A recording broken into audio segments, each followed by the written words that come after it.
केंद्रीय राज्य मंत्री राव इंद्रजीत सिंह को गुरुग्राम लोकसभा सीट से टिकट मिलने की 100% संभावना व्यक्त करते हुए आज पूर्व मंत्री जसवंत सिंह बावल ने अपने निवास पर कार्यकर्ताओं की एक बैठक बुलाई व चुनाव की तैयारियों में जुटने के दिशा निर्देश दिए।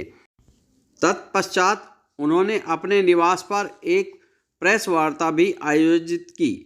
हम आपको सुनवाते हैं पूर्व मंत्री जसवंत सिंह बावल ने पत्रकारों के सवालों का जवाब किस प्रकार दिया।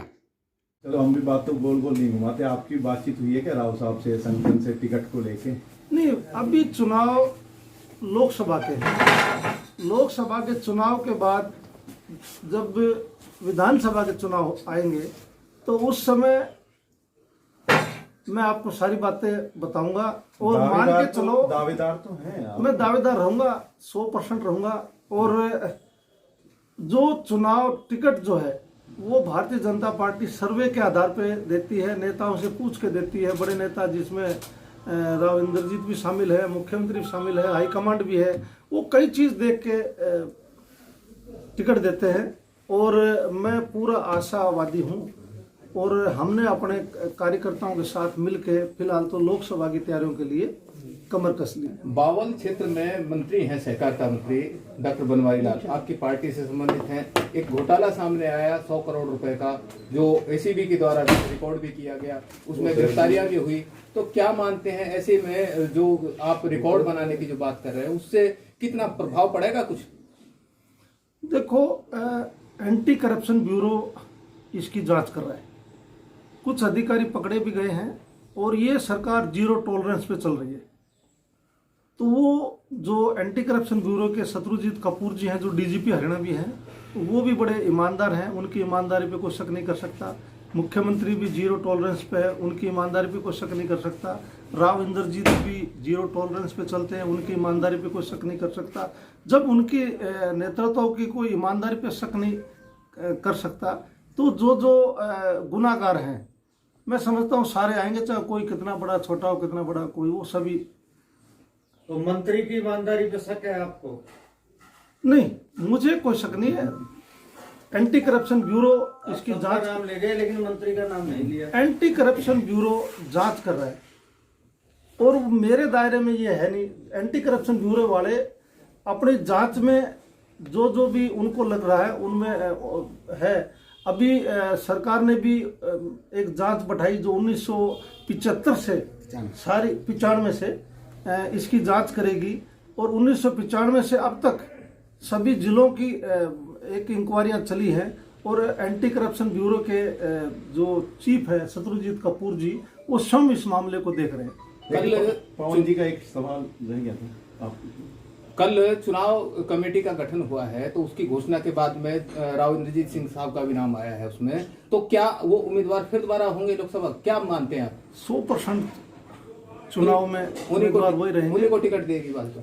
उन्हीं को भाजपा दे रही है। और मोदी जी जब आए तो मोदी जी अपना मित्र कह गए, वो इशारा आप समझो, इशारा समझो।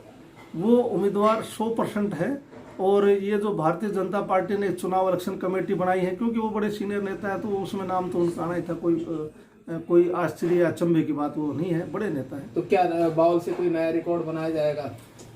हम तो चाहते हैं कि अभी साथियों से बात करके बावड़ में तो रिकॉर्ड बनाएंगे ही, जो पिछली बार जीते थे उससे ज़्यादा रिकॉर्ड हम बनाएंगे और कोशिश अपने साथियों से करके जो हमारी जानकारियां हैं, रिश्तेदारियां हैं, चाहे रेवाड़ी में है, चाहे पटौदी में है, चाहे गुड़गांव में है, चाहे बादशाहपुर में है, चाहे मेवात, जहाँ भी हमारी जानकारी रिश्तेदारियां हैं, पहले बावड़ को कमांड करके और फिर हम बाहर भी निकलेंगे।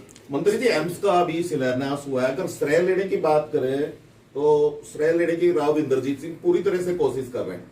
क्या आप मानते राव इंद्रजीत सिंह के अलावा भी सहकारिता मंत्री डॉक्टर बनवारी लाल, मुख्यमंत्री और जो जनता जो काफी दिनों से धरना प्रदर्शन कर रही थी, उनका भी कहीं ना कहीं योगदान था, श्रेय उनको भी मिलना चाहिए?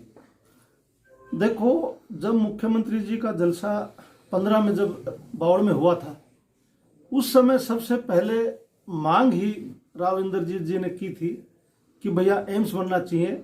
उस समय क्योंकि लोगों ने, विपक्ष, खासकर विपक्ष के लोगों ने कहा कि भाई ये तो बड़ा जुमला है और लोगों को भ्रमित करने का काम है। ये ठीक है, अभी थोड़ा डिले हो गया क्योंकि पहले मनेठी में था, मनेठी में कोई फॉरेस्ट की लैंड की वजह से नहीं हो पाया। तो उसके बाद माजरा के गांव के लोग आगे आए, इलाके के लोग सभी आगे आए। राव इंद्रजीत जी का नेतृत्व रहा, मुख्यमंत्री जी का नेतृत्व रहा, हाईकमांड का नेतृत्व रहा। तो राव इंद्रजीत जी क्योंकि बड़े नेता हैं तो परिवार में जो काम करता है, श्रेय की बात है, तो राव इंद्रजीत को जाएगी क्यों, सभी उनके नेतृत्व में काम कर रहे थे। नहीं, मुख्यमंत्री का, और अगर बात अनाउंस की बात करें तो सहकारिता मंत्री और 11 विधायक की तरफ से मांग पत्र रखा गया था, तो कहीं ना कहीं मुख्यमंत्री का भी तो कहीं ना कहीं श्रेय बनता है। मैंने पहले कहा कि राव इंद्रजीत सिंह के साथ मुख्यमंत्री जी का और हाई कमांड, जो केंद्र का हाई कमांड है, उनका भी, मोदी जी का भी इनमें योगदान है। अगर उनका योगदान नहीं होता तो ये सारी चीजें नहीं बन पाती। सहकारिता मंत्री को कोई योगदान नहीं देना चाह रहे। देखो, आप मेरे मुंह में जबान डलवाना चाहते हो वो बात अलग है। अगर उनका श्रेय होता तो मैं उनका नाम लेता, मुझे उनके कोई चिढ़ नहीं है। मैं समझता हूँ उनका कोई योगदान ज्यादा है नहीं।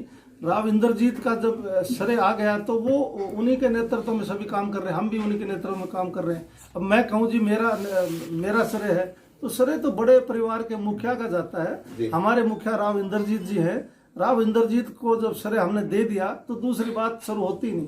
सर, आप टिकट की मांग कर रहे हैं बावल से, जबकि अभी टिकट की मांग मैंने की नहीं है। नहीं, अभी आप कह रहे हैं मैं चुनाव लड़ूंगा। मैंने कहा कि एमपी चुनाव की तैयारियों के लिए आज यहाँ इकट्ठे हुए, उसके बाद जब एमपी चुनाव हो जाएंगे तो मैं आपको बुला के अपनी बात रखूंगा। क्यों, सभी का मन है, क्यों मैं भी राजनीति में हूँ, कोई ये तो है नहीं कोई बिजनेस परिवार में हूँ, राजनीतिक परिवार हूँ। मैं, मेरे पिता जो राम प्रसाद जी एमएल रहे, 2 पीढ़ी लोगों ने हमें बढ़ाया, 2 पीढ़ी मैं समझता हूँ कोई भी नहीं बन पाया मेरे परिवार के अलावा।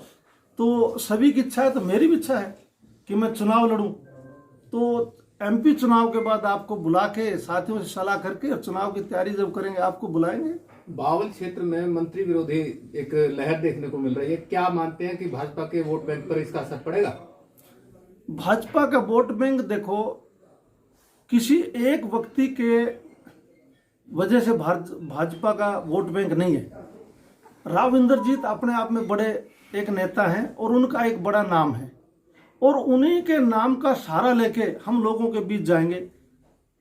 और मुझे लगता है कि राव इंद्रजीत का चेहरा, राव इंद्रजीत का जबान, राव इंद्रजीत की शराफत और ईमानदारी और उनका 40 साल का बेदाग राजनीतिक चरित्र, वो सारी चीजें हमें फायदा मिलेगी और हमें सभी मिलके काम करेंगे। और मुझे लगता नहीं कि किसी एक व्यक्ति का जो विरोध आप जो कहते हो उसके विरोध से कोई किसी पार्टी के वजह का, पार्टी पे, नेतृत्व पे, राव इंद्रजीत पे, उन पे फर्क पड़ेगा। मैं समझता हूँ फर्क कोई नहीं पड़ेगा। सर, ऐसा क्या हुआ कि अभी सब राव इंद्रजीत सिंह के साथ जुड़कर मुहिम चला रहे हैं? जैसे अभी सबरवाल जी जो कभी राव इंद्रजीत सिंह के पास नहीं गए, 10 साल का कार्यकाल होने को जा रहा था, लेकिन अभी वो भी राव इंद्रजीत सिंह की गीत गाने लगे हैं। ऐसा क्या है? जजपा भारतीय जनता पार्टी की सहयोगी पार्टी है, और कोई भी आदमी राव इंद्रजीत पे जाता है तो वो आप उन्हीं से पूछो, वो आपको मेरे से ज्यादा बता पाएंगे। हम तो जब पिछला चुनाव था, मैं वो चुनाव नहीं लड़ रहा था, और हमने उस चुनाव में बिना किसी लाग लपेट के, बिना किसी मांग के, उस समय भारतीय जनता पार्टी का सहयोग किया था। और उस समय के जो भारतीय जनता पार्टी के उम्मीदवार थे, हमने उनकी मदद की थी, और राव साहब के वजह से ही भारतीय जनता पार्टी हमने बिना शर्त उस समय ज्वाइन की थी। और पिछले 4 साल 5 साल का जो समय है, आप देखो, जो भी भारतीय जनता पार्टी के प्रोग्राम रहे, भारतीय जनता पार्टी की मीटिंगें रही, चाहे वो स्टेट में कहीं भी हो, एज ए प्रदेश कार्यकारिणी का मेंबर भी हूँ मैं, तो जो भी मुझे जिम्मेवारी पार्टी ने लगाई हमने वो पूरी की। और अब हमारा फर्ज है, क्योंकि चुनाव है, तो हमारा फर्ज है कि सभी हम मिलके और भारतीय जनता पार्टी को ज़्यादा से ज़्यादा वोटों से राव इंद्रजीत को यहाँ से जिता के भेजें। ये हमारा फर्ज भी है, हम कार्यकर्ता हैं भाजपा के, तो ये हमारा फर्ज है कि हम अपनी मेहनत से, पूरे जी जान से काम करें। देखो, आज हरियाणा के चुनाव नहीं है, आज केंद्र के चुनाव है। और केंद्र में जो प्रधानमंत्री नरेंद्र मोदी जी है वो पार्टी कह चुके, उन्हीं के नेतृत्व में चुनाव लड़े जाएंगे। और जब विधानसभा के चुनाव होंगे उस समय की क्या हालत होती है वो उसी समय पार्टी नेतृत्व बता पाएगा। आज तो सिर्फ लोकसभा के चुनाव के तैयारियां हैं।